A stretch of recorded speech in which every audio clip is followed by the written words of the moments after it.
Hi, my name is Mark Pines. I'm a therapist and the founder of Open Counseling. Today we're going to discuss inpatient mental health care. I'm going to discuss why that's important, who it's for, and what that experience will be like. Well, one of the things to know is that mental health care lies on a continuum. So at the extreme end of not much is just the self-care you do for yourself. And then what most people think of as therapy, which is once a week with a therapist, lies over here. Over here is going to be partial inpatient treatment where you visit a facility several times a week, but you sleep in your own bed. And then all the way on the most severe end of the spectrum is inpatient care. And that's where you're going to stay at an inpatient facility day and night for a period of days or maybe a week or two. It doesn't tend to go on longer than that.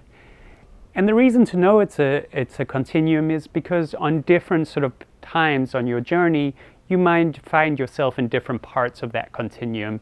And it's a good idea to have an idea of the options available that might meet your needs at that specific time in your life. So who is it for? As I mentioned, this is going to be for people who are experiencing much more severe symptoms. The sort of people who do need that 24/7 care that's just always there. And the most common scenarios are those with people with major depressive disorder, especially if suicide is a risk.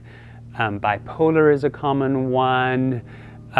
Any sort of psychosis where one loses touch with reality, and that would include substance abuse related psychosis. Sometimes severe substance disorders can lead people to suffer a loss of contact with reality.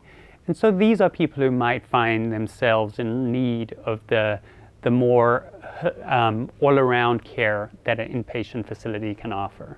So in spite of what you might have heard, they're not this horrible place. There'll be an environment where you have lots of care, you have psychiatrists, you have therapists, you have nurses, everyone that you might need to regain stability and get back on your feet.